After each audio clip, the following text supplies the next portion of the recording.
Dave. How are you? I'm great. Dave Ford here, SoulBuffalo Earth Report, episode 17. And I'm super excited to transcend continents. We are going live to Nairobi right now with our good friend and advisor, Kieran Smith from Mr. Green, Africa. Kieran, how are you, my friend? I'm very good, Dave. How are you doing? I'm late doing here. All good. All good. It's an interesting time to be alive for sure. But it's we're doing really well. How are things in Nairobi right now?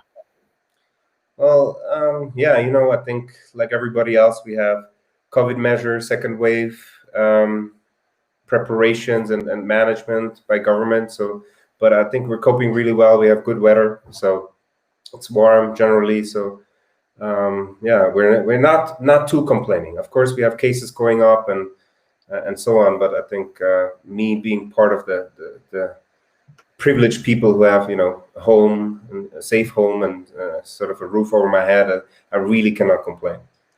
Oh, well, that is good to hear. So we're really excited to have you, and I think there is a lot of conversation that's happening out there in the world around the role of the waste picker or the waste collector in the ocean plastics crisis. And your company, Mr. Green Africa, has just done an incredible job, really helping a huge amount of people in Nairobi that essentially rely on picking up waste out of either landfills or the environment and getting it back into the circular economy. And Mr. Green Africa, you tell me you have like 100 employees and 1,500 collectors that are out in the. Can you just talk a little bit about who these people are that are helping you guys get this post-consumer recycled material?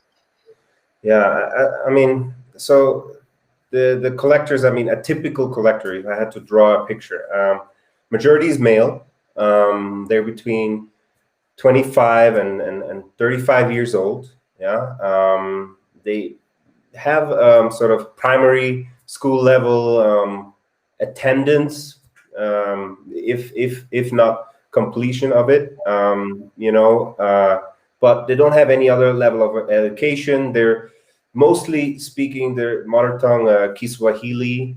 They're married. They have kids.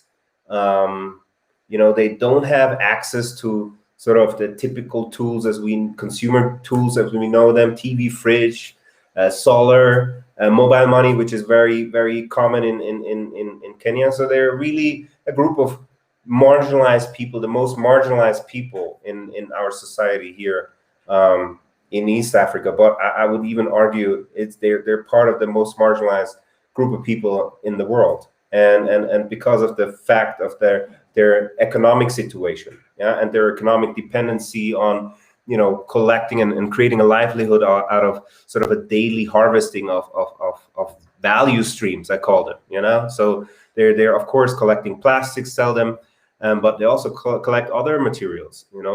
They actually collect anything that they know has a value and that they can sell for a value, right? And of course, most of the time, those kind of folks, they live hand to mouth. Yeah, they don't do economic planning, or they just simply don't have the privilege to do economic planning.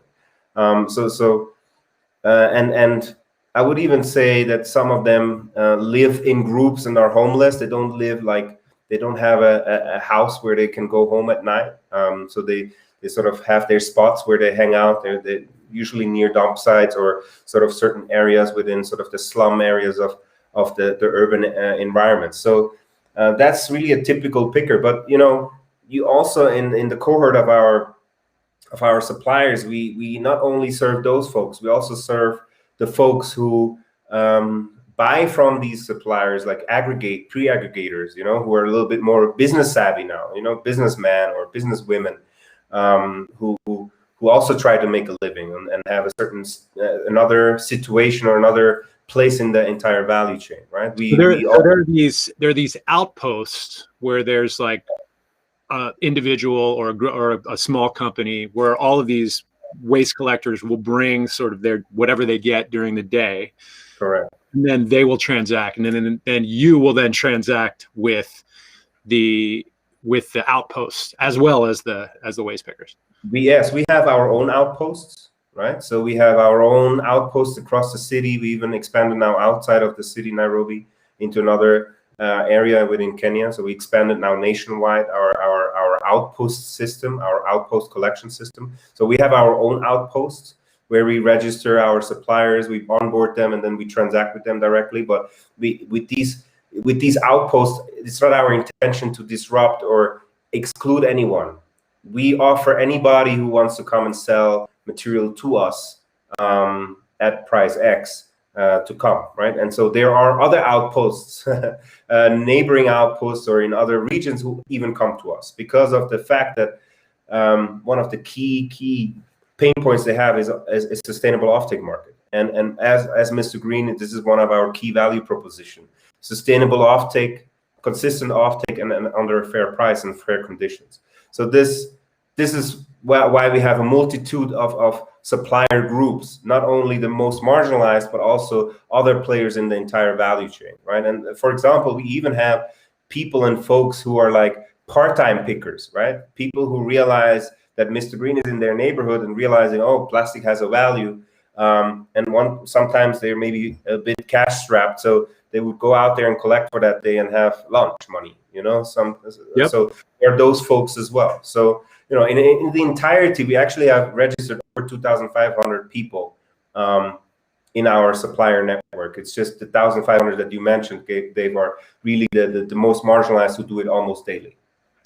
Now, the amazing thing about, you know, and I don't think your sort of everyday person understands is just how vast this waste collector sort of worldwide, you know, people, there are 15 million people doing this all over the world, mostly in the emerging economies, for developing world, global south, depending on how you'd want to describe it.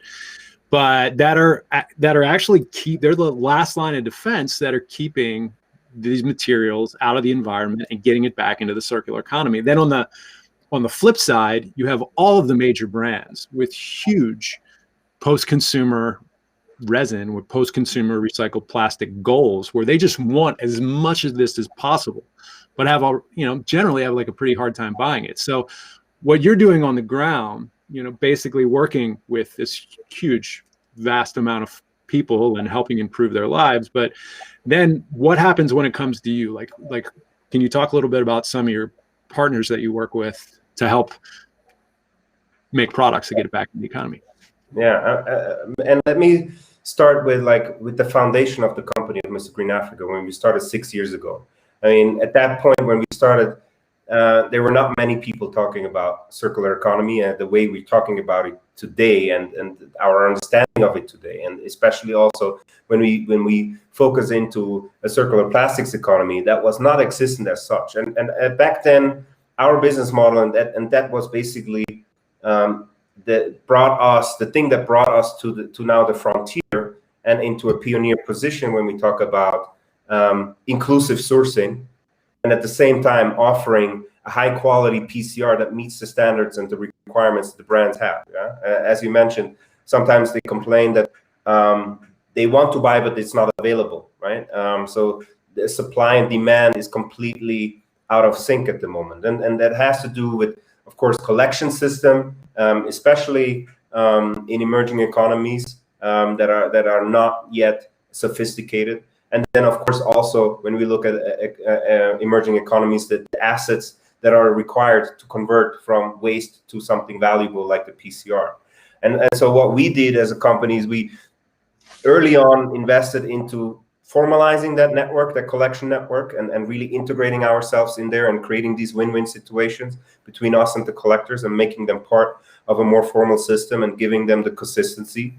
And then on the other side, we focus very hard on how can we create a high quality PCR within an emerging market, right? So that's our expertise. And it's not the expertise of buying a machinery that allows us to do the conversion. It allowed the expertise and the sort of the innovation we brought in is applying a sort of a developed world machinery in an emerging market context and make that work. And sort of putting these puzzle pieces together allowed us to now really unlock the value behind PCR, offering a high quality PCR, offering it with impact from a social and from an environmental perspective, but also giving traceability. Where is this PCR coming from?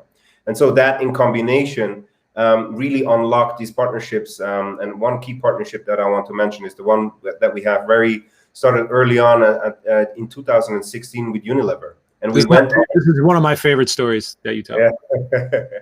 Yeah, no, I mean, it's really amazing how we were able to go through this journey together. And really, I mean, it was early stages of Mr. Green Africa. We had the vision, we had some physical presence in the ground. We were able to show the tangible social value that we were creating with our model. And somehow things just fell into place, all the way to the point where we were able to have Paul Polman in the factory in Nairobi. Former CEO of Unilever, who I would say in CEO circles is pretty renowned. He's the guy on day one when he took the job at Unilever, decided to stop reporting quarterly and only report annually so that they could hit their sustainability goals. So Paul Polman shows up in Kenya, visits your plant. Yeah, in a nutshell, of course, there's a lot of pre-work that has gone into this with the teams locally. I mean, even the East African MD of Unilever, I mean, we were able to very closely work with him, and he was such a great supporter and sponsor of the idea and making it happen, and pulling all the strings to making it happen. I mean, if it wasn't for him, Paul Polman would haven't come to our factory, right? So obviously, there are many more moving parts to this, and also I had the privilege to be exposed to talk to many more leaders. You know, even one of the leaders, Kees Krutov, is he used to be president of the whole home care division of Unilever Global, and he's now our chairman. You know, so these relationships and how we have been able to form them together, it just shows how I think this triple bottom line in connectivity is so timely and can really create a true value proposition for the brands, but at the same time also for this huge informal system that has the potential to leapfrog into a formal system, especially in emerging market. It's a huge opportunity to kind of change the system in a very systematic way.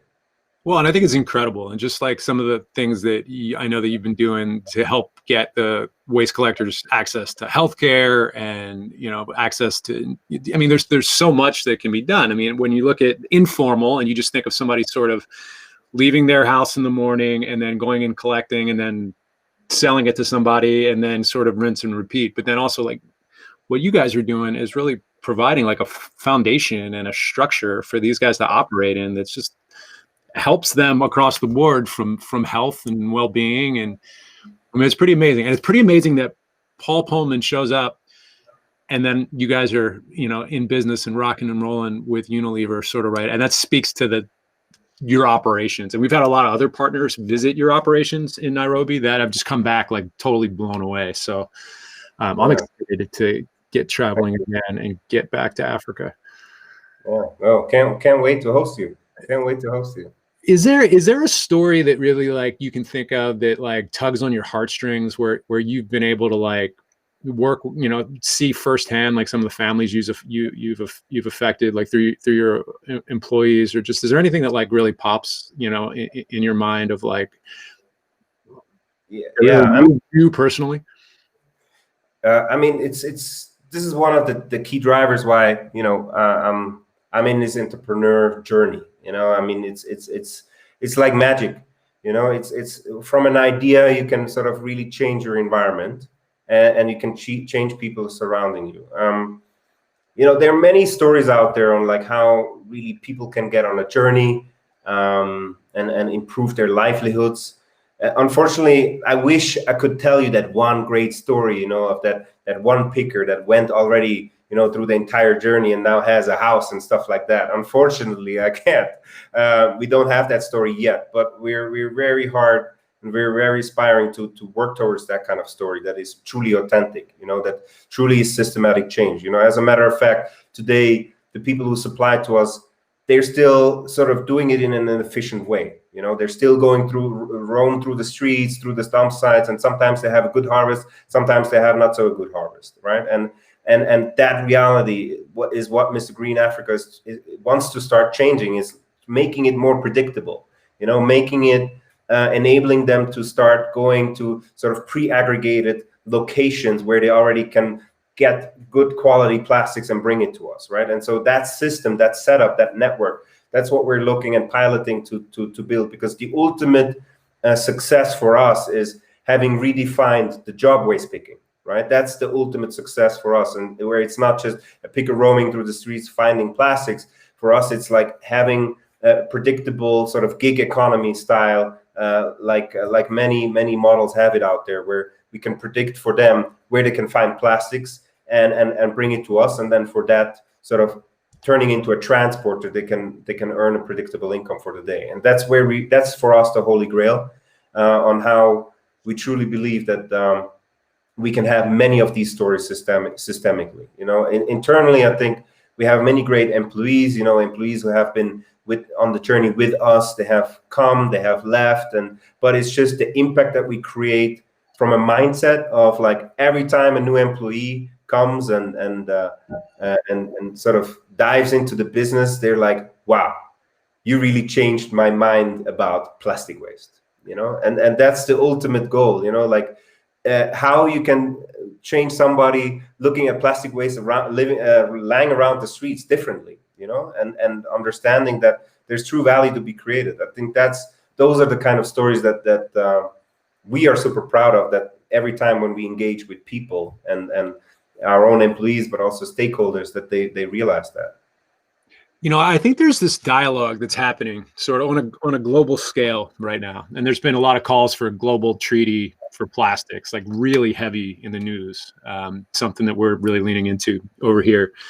This conversation about driving, really, I guess the idea is to drive the conversation sort of from the bottom up, to have leading voices in the emerging markets, where there are a high percentage of really like lead the conversations and have the conversations not necessarily like led by, the US and the G8, but to really get that voice and to have that just be, and to have like the collector community just to be super central. And you and I met on a ship, Ocean Plastic Leadership Network, with like 165 folks in the middle of the Atlantic Ocean, and we had a bunch of different waste collector groups that were, represented from all over the planet. Like what are your thoughts on like how these different groups from different regions can work together to really like move mountains, and where have you seen the sort of challenges and opportunities there?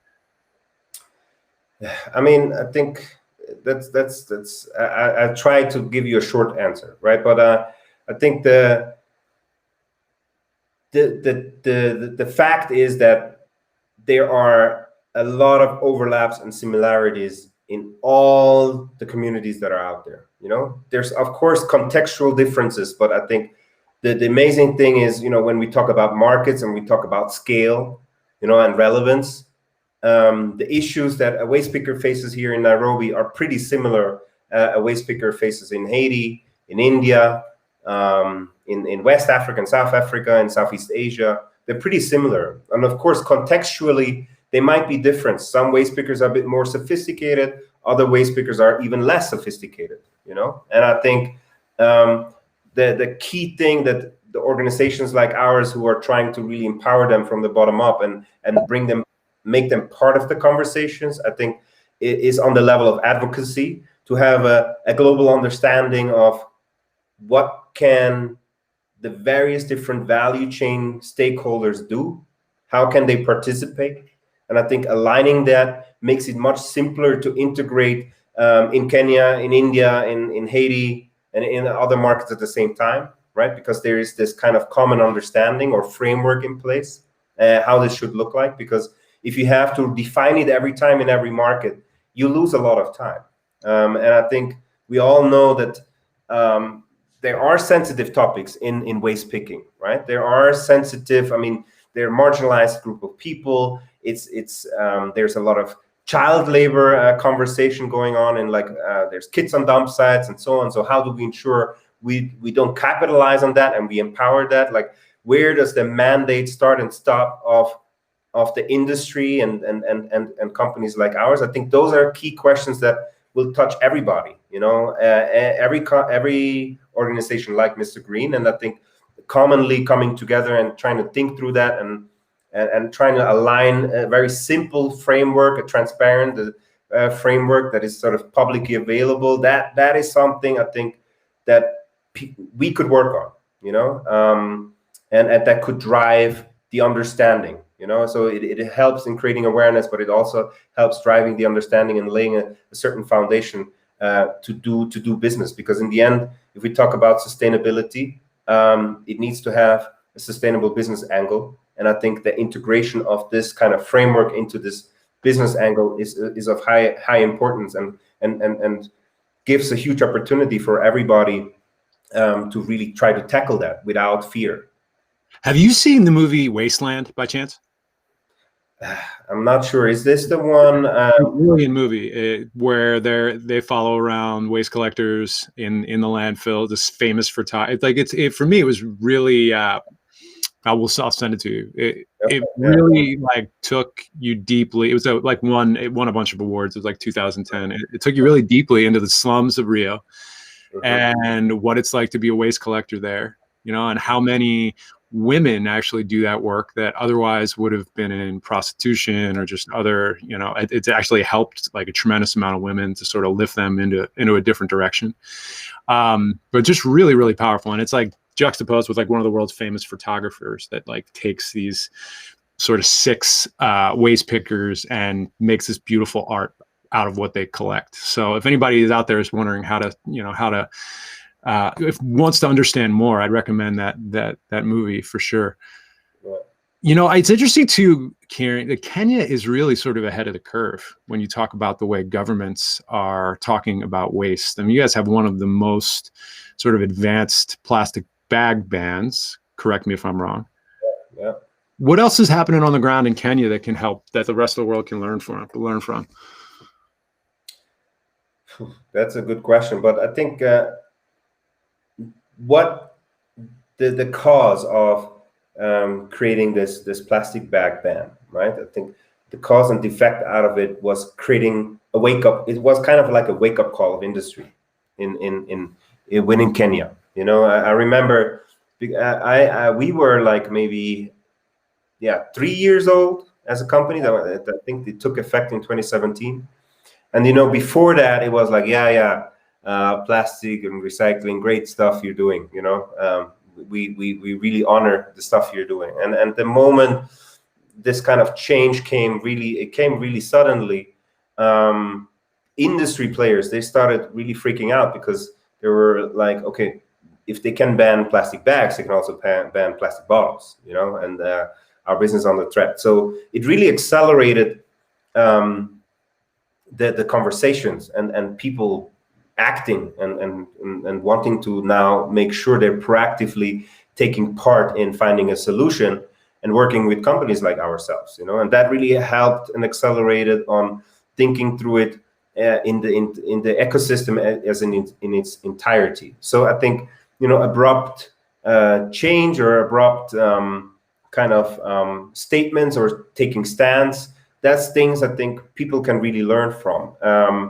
In any other markets, also the fact that we were able to launch, for example, Kenya's first home care bottle with Unilever, made out of 100% PCR, locally collected, locally recycled, and locally made again. So a closed loop system within the country. This also opened the eyes. It opened the eyes to government that it is possible. So what they're asking is not utopia, and what they want to sort of develop in policies is not impossible. So it gave confidence to government parties to say, hey, you know what, actually it's possible. If there's a will, there's a way, kind of mentality.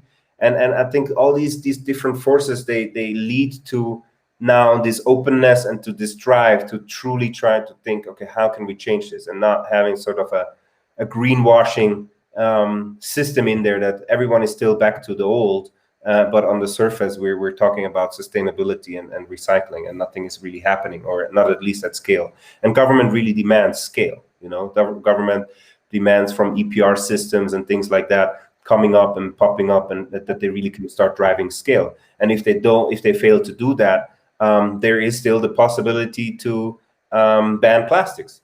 So I think that brings everybody together and try to accelerate for the greater good. Absolutely. You know what I just realized? I was just thinking, how did you get into this line of work? I just realized I don't think I've ever asked you that question before. Like, how? Yeah. Like, what were you doing before you got into? Well, so before that, I was actually in banking. So I'm from Switzerland originally. So I grew up in Switzerland. Had, of course, Switzerland is a great country, super safe country, wealthy country. And I mean, of course, growing up and living there, you don't really realize until you live in a different context. Since I'm living here in Kenya, I have learned to appreciate much more what Swiss people, Swiss citizens can really enjoy in terms of privilege in the entire globe. So I was growing up there. I was in banking for a long time, and yeah, I guess I just got kind of I'm an entrepreneur in my heart from birth probably, and so I was always filled with ideas and so on. And we started a business in Switzerland, also called Mr. Green. Really good friends of mine. The four of us, we started this business in Zurich, which is basically a curbside recycling business. And it's a subscription fee-based business that offers convenience to come and collect all your recyclables from your doorstep once a month or twice a month, depending on your subscription. And then in the back end, we brought the same spirit that we have in Kenya, or basically the same spirit we had in Switzerland, we brought to Kenya. But the spirit is this triple bottom line approach, right? And in Switzerland, we basically work with sort of people with disabilities or people with difficult backgrounds. They're sort of working within NGOs, and these NGOs try to sort of bring them back into the market, job market, and so on, integrate them. And so we work with the NGOs who do the collection for us.